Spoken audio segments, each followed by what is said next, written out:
Imagine it's a September afternoon in Michigan and you hear a knock at the door. You pause your reading of the article, 10 Things You Didn't Know You Could Do with a Morel Mushroom, put down your iPad and discover that it's Jane Fonda at your door. Well, that just happened in Michigan, at least the Jane Fonda at your door part, and I have the touching encounter for you next. Ms. Fonda is now 87 years old, and she is no stranger to political activism. In fact, did you know she's been arrested 5 times since turning 80 for her climate activism protest on the steps of the U.S. Capitol building? But this week, she's taking her political show on the road to Michigan in support of the Harris Walls campaign, including some door-to-door canvassing. And I will show you the encounter that's going viral in just a minute. But first, let's see what else she's been up to the past few days in support of the Democrat ticket. Let's call it This Week with Jane Fonda, and it begins with her appearance on Jimmy Kimmel, where she shared her praise for Kamala Harris's debate performance and landed a zinger at the expense of Donald Trump, among other things. We saw someone that has empathy, who cares about ordinary Americans, who talks about kitchen sink issues. But you know, what? I think she did well. But what about the pets that are being eaten in Springfield, Ohio? What's she going to do about that? I understand that totally. It's why Trump hired Bobby Kennedy. He eats dead wild animals. Oh, that's right. Maybe it's him. Yes, of course. And after Kimmel, she appeared on something called the Love It or Leave It podcast, where she created and milked this awkward moment to the delight of the audience, followed by an expression of her passion and purpose. A lot of trees got cut down for all this stuff. Yeah, I'm sorry about that.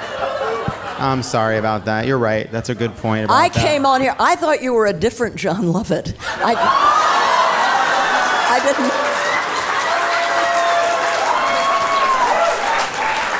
And I'm very pleasantly surprised. Oh. But I don't know why I'm here. I really don't. I asked my publicist, why am I here? No, you may be saying, why not put it on the big screen behind you? Successful shows usually have a big screen. It ain't The View, that's for Jane. sure. It's very hard to elect somebody to high office who really knows, who understands what has to happen. And it ain't easy, because what has to happen means changing the very bedrock of our economy, fossil fuels. They run the country, they run the globe. There's a reason why Trump invited all the heads of the fossil fuel companies down to Mar-a-Lago and said, if you give me $1 billion, I'll do away with all the regulations. That's where the power is. So changing that is very hard. But we have to do that because it's killing us. I'm so angry I can almost not breathe because we are paying these f***ers to kill us. We pay them $20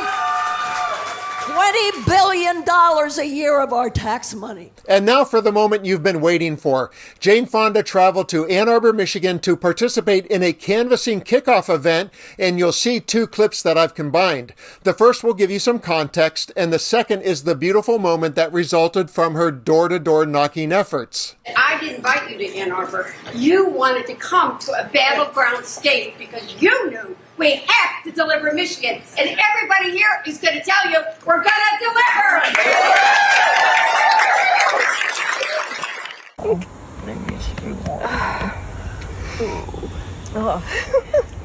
Oh, it makes me want to cry. This is such an important election. Thank you for coming. Thank you all for working. I'm doing everything I can. I've never done this for a president. I've done it for... I had an ex-husband who came from Royal Oak, Michigan. Ooh. I've done it for him. But I've never done it for a president, but this is most important. Oh, definitely. We have to get them elected. It was fun doing this story for you because I really enjoyed experiencing Jane Fonda's positivity and clarity of purpose. As a political commentator, some days have an icky factor, like yesterday when I did back-to-back stories about Laura Loomer and Marjorie Taylor Greene. It is clear that there's one party that simply has a higher vibration than the other. But I hope that other party breaks free of the dark cloud that is Donald Trump and his disciples after this election. That would be a very very good thing for our democracy. I'm Dan, thanks for watching, and I'll leave you with a few more words of Jane Fonda's wisdom. Hope is very different than optimism. Optimism is saying everything's going to be fine, and then you don't do anything to make it so. Hope is a muscle.